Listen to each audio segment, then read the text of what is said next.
ಅನೈತಿಕ ಚಟುವಟಿಕೆಗಳ ಹಾಟ್ಸ್ಪಾಟ್ ಆಗಿದೆ ಈ ಸರ್ಕಾರಿ ಆಸ್ಪತ್ರೆ. ಈ ಸರ್ಕಾರಿ ಆಸ್ಪತ್ರೆ ಹೆಸರಿಗಷ್ಟೇ ಸರ್ಕಾರಿ ಆಸ್ಪತ್ರೆ, ಆದರೆ ಆಸ್ಪತ್ರೆಗೆ ಬೀಗ ಹಾಕಲಾಗಿದೆ. ಅಲ್ಲಿ ಅಸಲಿಗೆ ಆಗ್ತಾ ಇರೋದೇನು? ಇಸ್ಪೀಟ್ ಎಣ್ಣೆ ಪಾರ್ಟಿಯ ಅಡ್ಡೆ ಆಗಿದೆ ಈ ಕಟ್ಟಡ. ಹೆಸರಿಗಷ್ಟೇ ಸರ್ಕಾರಿ ಆಸ್ಪತ್ರೆ. ರಾಯಚೂರು ಜಿಲ್ಲೆ ಮಸ್ಕಿ ತಾಲೂಕಿನ ಹಂಪನಾಳದ ಸರ್ಕಾರಿ ಆಸ್ಪತ್ರೆ ಹಾಳು ಕೊಂಪೆಯಂತಾಗಿದೆ.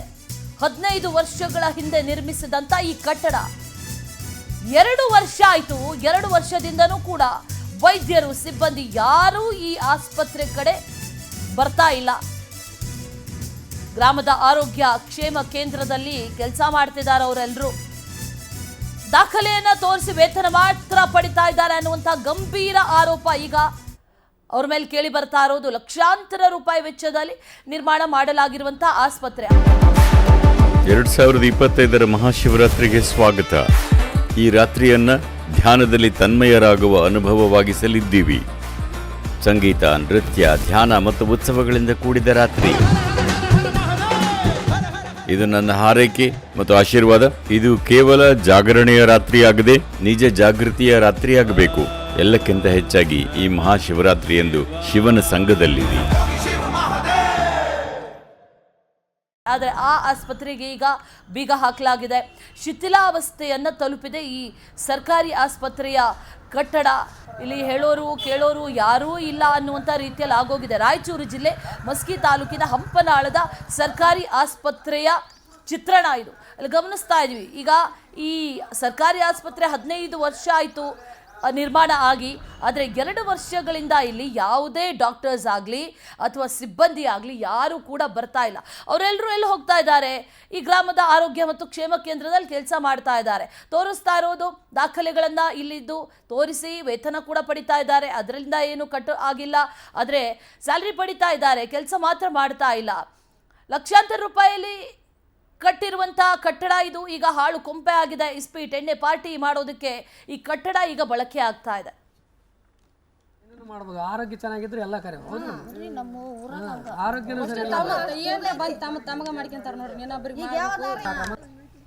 ಇದು ಹಂಪನಾಳ ಗ್ರಾಮ, ಮಸ್ಕಿ ತಾಲೂಕು ಸಂಬಂಧಪಟ್ಟಂಗೆ ಹಂಪನಾಳ ಗ್ರಾಮ. ಈ ಗ್ರಾಮದಲ್ಲಿ ಒಂದು 20 ವರ್ಷಲಿದ್ದು ಸರ್ಕಾರ ದವಾಖಾನೆ ಅಂತ ಮಾಡಿದ್ದಾರೆ. 20 ವರ್ಷಲಿದ್ದ ದವಾಖಾನೆ ಆಗಿತ್ತು ಅಂದ್ರೆ ಇವತ್ತಿಗೂ ಒಬ್ಬ ಡಾಕ್ಟ್ರ್ ಈ ಕಡೆ ಇಲ್ಲ. ಮೊದಲು ಸಿಂಧನೂರು ತಾಲೂಕು ಇರ್ಬೇಕಾದ್ರೆ ತಾಲೂಕು ಅಧಿಕಾರಿಗಳಿಗೆ ನಾವು ಎಷ್ಟೋ ಸಲ ಮನವಿ ಕೊಟ್ಟಿವಿ, ಹೋಗಿ ಭೇಟಿಯಾಗಿ ಮೌಖಿಕವಾಗಿ ಭೇಟಿಯಾಗಿನೂ ಹೇಳಿದ್ದೀವಿ. ಇಲ್ಲಿಗೆ ಡಾಕ್ಟ್ರ್ ಬೇಕು, ಇದು ಡ್ರೈ ಏರಿಯಾ, ಹಿಂದುಳಿದ ಊರೈತೆ. ಇಲ್ಲಿ ಯಾರಿಗೆ ಮುದುಕರಿಗಾಯ್ತಿ, ಗರ್ಭಿಣಿ ಸ್ತ್ರೀಯರಿಗಾಯ್ತಿ, ಎಲ್ಲ ವ್ಯವಸ್ಥೆ ಇಲ್ಲ. ಅನುಪತಿ ಮತ್ತಷ್ಟು ಡೀಟೇಲ್ಸ್ ಅನ್ನ ನೀಡ್ತಾರೆ ನಮ್ಮ ಪ್ರತಿನಿಧಿ ನೀಲಕಂಠ ಸ್ವಾಮಿ. ದೂರವಾಣಿ ಸಂಪರ್ಕದಲ್ಲಿ ಜಾಯಿನ್ ಆಗ್ತಾ ಇದ್ದಾರೆ. ನೀಲಕಂಠ ಸ್ವಾಮಿ, ಗಮನಿಸ್ತಾ ಇದ್ದೀವಿ ಸರ್ಕಾರಿ ಆಸ್ಪತ್ರೆಗಳ ಪರಿಸ್ಥಿತಿ ಯಾವ ರೀತಿ ಆಗಿದೆ ಅಂತ. ಇದನ್ನ ಸರಿ ಮಾಡುವಂತ ನಿಟ್ಟಿನಲ್ಲಿ ಯಾರು ಕೂಡ ಗಮನ ಹರಿಸ್ತಾ ಇಲ್ಲ. ಖುದ್ದು ಡಾಕ್ಟರ್ಸೇ ಬರ್ತಾ ಇಲ್ಲ ಅಂತಂದ್ರೆ ಅಲ್ಲಿ ಇರುವಂತವ್ರು ಎಲ್ಲಿಗೂ ಹೋಗ್ತಾರೆ, ಏನ್ ಮಾಡ್ತಾರೆ? ನೀಲಕಂಠ ಸ್ವಾಮಿ, ನಿಜ ಅಶ್ವಿನಿ, ಏನು ಅಂದ್ರೆ ರಾಯಚೂರು ಜಿಲ್ಲೆಯಲ್ಲಿ ಈಗಾಗಲೇ ಸಾಕಷ್ಟು ರೀತಿಯಲ್ಲಿ ಸಿಬ್ಬಂದಿಗಳ ಕೊರತೆಯನ್ನ ರಾಜ್ಯ ಸರ್ಕಾರ ಎದುರಿಸ್ತಾ ಇರ್ತಕ್ಕಂಥದ್ದು. ಇಲ್ಲಿರುವಂತಹ ಅಧಿಕಾರಿಗಳು ಹಿಂಗಂದ್ರೆ 2-3 ಇಲಾಖೆಗಳ ಪ್ರಭಾರಿಯನ್ನ ವಹಿಸ್ಕೊಳ್ಬೇಕಾದಂತ ಪರಿಸ್ಥಿತಿ ಇಲ್ಲಿರುವಂತಹ ಸಂದರ್ಭದಲ್ಲಿ ರಾಜ್ಯ ಸರ್ಕಾರ ಏನು ಗ್ರಾಮೀಣ ಭಾಗದಲ್ಲಿ ಜನರ ಆರೋಗ್ಯವನ್ನ ಕಾಪಾಡೋ ನಿಟ್ಟಿನಲ್ಲಿ ಒಂದು ಆಸ್ಪತ್ರೆಯನ್ನ ಈ ಒಂದು ರಾಯಚೂರು ಜಿಲ್ಲೆಯ ಮಸ್ಕಿ ತಾಲೂಕಿನ ಹಂಪನಾಳ ಗ್ರಾಮಕ್ಕೆ ನೀಡಿತ್ತು. ಆ ನಿಟ್ಟಿನಲ್ಲಿ ಬಿಲ್ಡಿಂಗ್ ಕೂಡ ಕಂಪ್ಲೀಟ್ ಆಗುತ್ತೆ, ಆದ್ರೆ ಇಲ್ಲಿ ಆರೋಗ್ಯ ಸೇವೆ ಮಾತ್ರ ಗ್ರಾಮಸ್ಥರಿಗೆ ಸಿಗ್ತಾ ಇಲ್ಲ. ಅದು ಕೂಡ ಕಳೆದ 2 ವರ್ಷಗಳಿಂದ ಸಂಪೂರ್ಣವಾಗಿ ಈ ಒಂದು ಕಟ್ಟಡ ಕೀಲಿ ಹಾಕಿರ್ತಕ್ಕಂಥದ್ದು, ಹಿಂದಿನ ಬಾಗಿಲನ್ನ ಮುರಿತಕ್ಕಂಥದ್ದು, ಕಿಟಕಿಗಳನ್ನ ಮುರ್ಕೊಂಡು ಇಲ್ಲಿ ಕುಡುಕರ ಅಡ್ಡೆಯಾಗಿರ್ತಕ್ಕಂಥ ಆ ಕಿಟಕಿಗಳ ಮುಖಾಂತರ ಬಂದು ಈ ಒಂದು ಕೋಣೆಗಳಲ್ಲಿ ಕೂತ್ಕೊಂಡು ಕುಡಿತಕ್ಕಂಥ ಕೆಲಸ ಅನೈತಿಕ ಚಟುವಟಿಕೆಗಳಿಗೆ ತಾಣವಾಗಿ ಮಾರ್ಪಟ್ಟಿರ್ತಕ್ಕಂಥದ್ದು. ಇನ್ನು 2 ವರ್ಷಗಳಿಂದ ಈ ಒಂದು ಆರೋಗ್ಯ ಕೇಂದ್ರದಲ್ಲಿ ಜನರಿಗೆ ಸೇವೆ ಮಾಡಬೇಕಾಗಿರ್ತಕ್ಕಂಥ ವೈದ್ಯರಾಗ್ಲಿ ಸಿಬ್ಬಂದಿಗಳು ಯಾರೂ ಕೂಡ ಇಲ್ಲ. 2 ವರ್ಷಗಳಿಂದ ಇಲ್ಲಿ ಕೀಲಿ ಹಾಕಿದೆ. ಆದ್ರೆ ಇಲ್ಲಿನ ವೈದ್ಯಾಧಿಕಾರಿಗಳಿಗೆ ಮತ್ತು ಸಿಬ್ಬಂದಿಗಳಿಗೆ ವೇತನವನ್ನ ಕೂಡ ನೀಡಲಾಗ್ತಾ ಇದೆ ಅನ್ನೋ ಒಂದು ಗಂಭೀರ ಆರೋಪವನ್ನು ಕೂಡ ಗ್ರಾಮಸ್ಥರು ಮಾಡ್ತಾ ಇದ್ದಾರೆ. ಒಟ್ಟಾರೆಯಾಗಿ ಇಲ್ಲಿ ಯಾವುದೇ ರೀತಿಯಾದಂತಹ ಒಂದು ಆರೋಗ್ಯ ಸೇವೆ ಇಲ್ಲಿನ ಗ್ರಾಮಸ್ಥರಿಗೆ ಸಿಗ್ತಾ ಇಲ್ಲ.